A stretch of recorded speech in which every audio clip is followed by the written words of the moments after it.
Olá, colegas. Meu nome é Luiz Antônio, eu sou advogado aqui em Fortaleza e estou gravando mais um vídeo aqui para a TV Direito CE, a legalidade no ar. Hoje eu estou aqui na companhia do doutor Carlos Rebouças, advogado aqui em Fortaleza. Tudo bem, doutor? Tudo bom, doutor Luiz. Prazer estar participando aqui do seu programa, aqui assistido já por toda a advocacia cearense através da internet. O prazer é todo nosso. Doutor Carlos, advogado em Fortaleza há quanto tempo?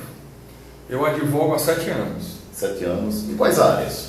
A minha área é crime. Faz júri também. Júri. Inclusive nós temos conhecimento da sua performance, do seu trabalho junto ao Tribunal do Júri. Eu gostaria de parabenizá-lo aqui de público. Doutor Carlos Rebouças, o que é o quinto constitucional? Bom, o quinto constitucional é uma forma de democratizar a justiça. Sabiamente, a Constituição Federal traz a possibilidade de que advogados venham a integrar 1/5 da composição dos tribunais, dos órgãos colegiados. E como o artigo 183 da Constituição Federal diz que o advogado é indispensável à administração da justiça, isso quer dizer o quê? Que sem advogado não é possível uma administração correta da justiça.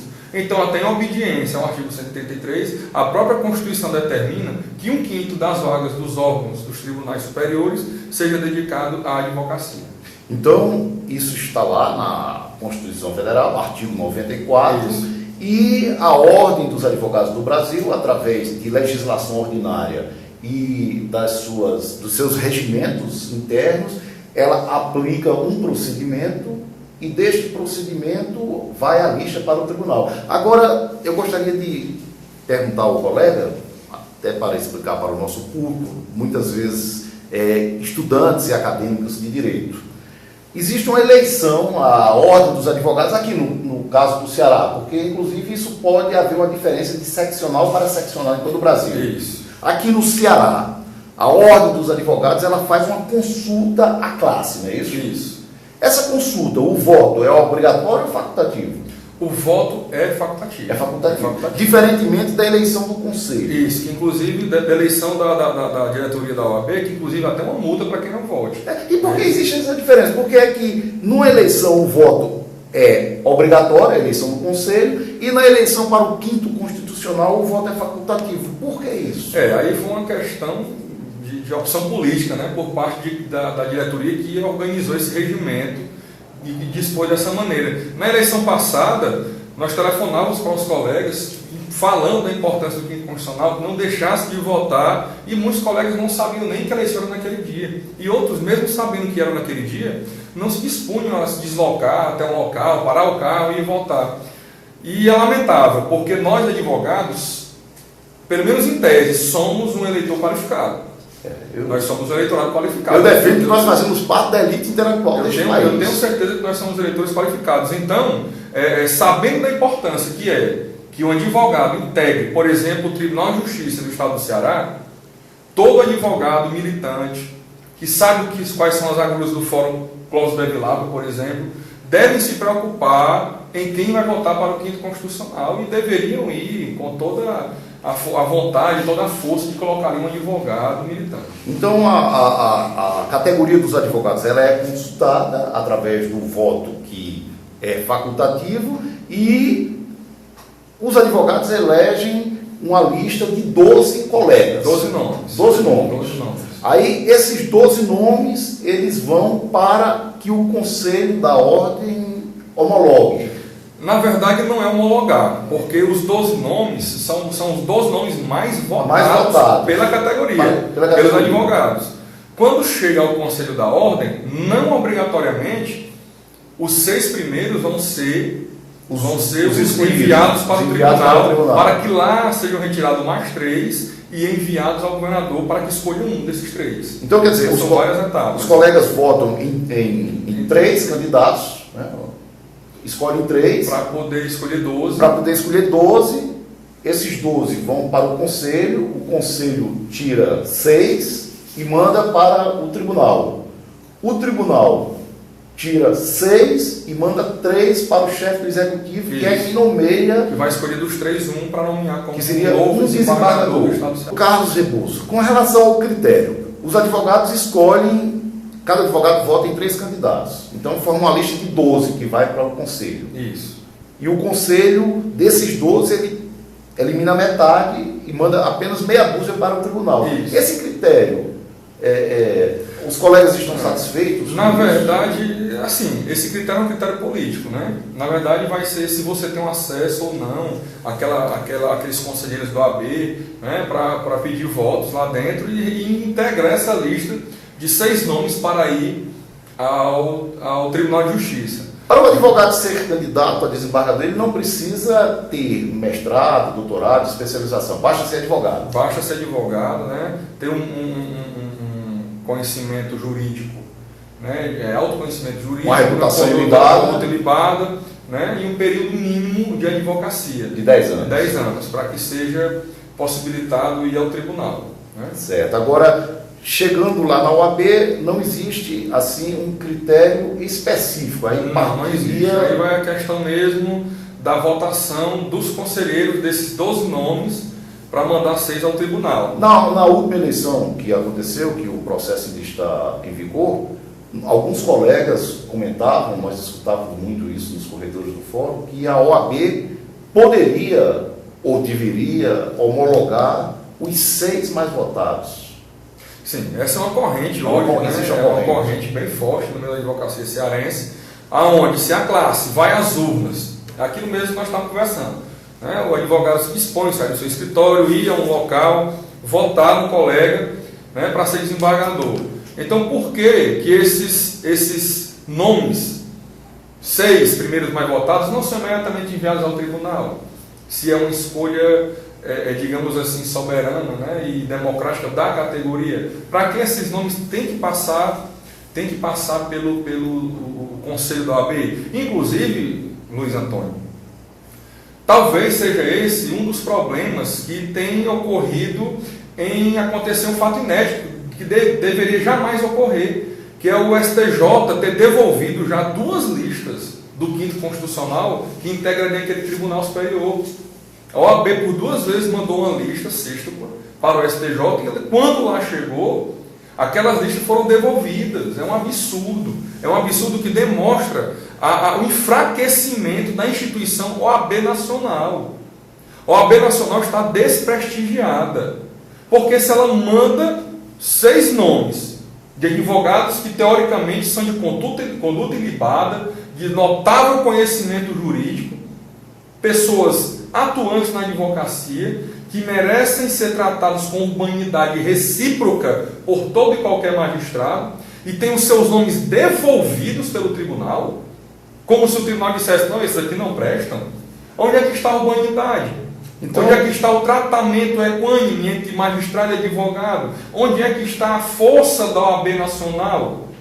Para poder, não é impor nada não, é fazer cumprir o que manda, de que aquela lista seja acatada pelo tribunal, e ali eles têm a liberdade de tirar 3 nomes.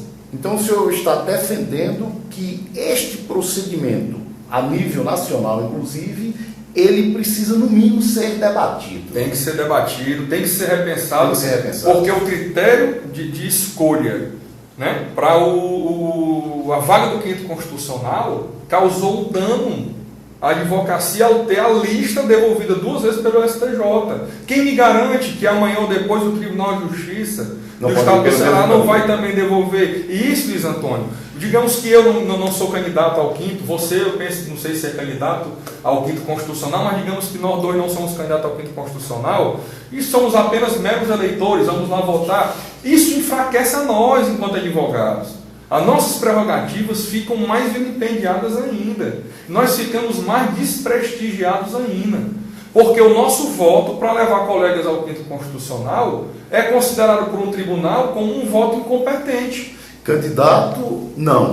Até mesmo porque não existe nenhum procedimento ainda aberto com relação às próximas eleições. Agora, é preciso deixar bem claro, e esse é um dos meus objetivos, que é direito de todo advogado participar desse pleito. Todo advogado, com certeza. E, inclusive, pensando nisso, doutor Carlos Rebouças, nós abrimos, inclusive, uma lista, através da minha página no Facebook, Luiz Antônio Lima, Lula, um grupo para discutir a questão, que é o 5º Constitucional, que eu lhe convido a fazer parte, convido aos demais colegas, exatamente para que possamos tratar de um assunto tão importante quanto esse e que eu acredito, e acho que o colega concorda, que precisa ser democratizado, ou melhor dizendo, mais democratizado ainda, e se faz necessária a participação maior dos colegas advogados. Com certeza, porque nós temos que ter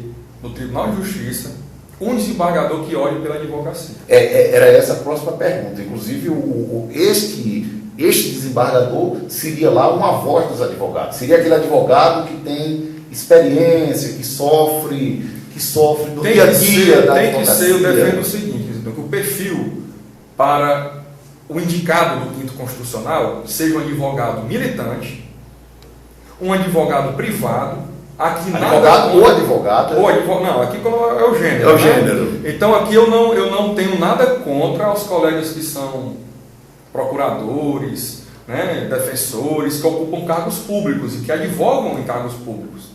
Mas só sabe o que é advogar no fórum o advogado privado. Porque ele não tem os privilégios, ele não tem os prazos em dobro, ele não tem assessoria, não tem aquele cargo de status que leva a ser melhor tratado, que nós sabemos que só ocorre realmente, infelizmente. Então, nós temos que ter um desembargador no Tribunal de Justiça do Estado do Ceará que abra as portas para o advogado ser bem recebido, que ele olhe a condição do advogado, por exemplo, na digitalização dos processos, na virtualização dos processos. O advogado não foi consultado. É um sistema que foi feito, produzido para nós usarmos, porque quem usa é o advogado, e nós não fomos consultados como é que deveria ser, se estava bom, se estava ruim. Então nós precisamos de alguém no Tribunal de Justiça que olhe pelo advogado. Por exemplo, a advocacia criminal. O habeas corpus hoje é um absurdo. O habeas corpus não entra em pauta no Tribunal de Justiça do Estado do Ceará.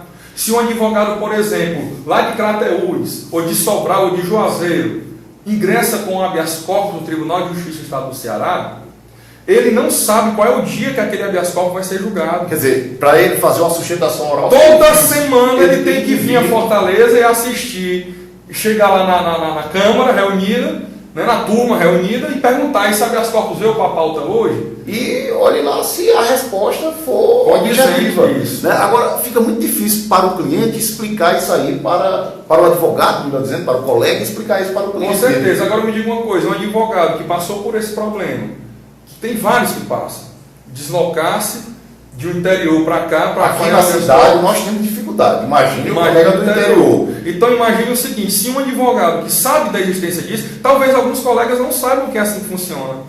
Talvez alguns colegas não saibam que o habeas corpus não entra em pauta, até porque não advogam no crime. Agora imagine uma pessoa que não é um advogado militante, privado, não vai ter essa ciência.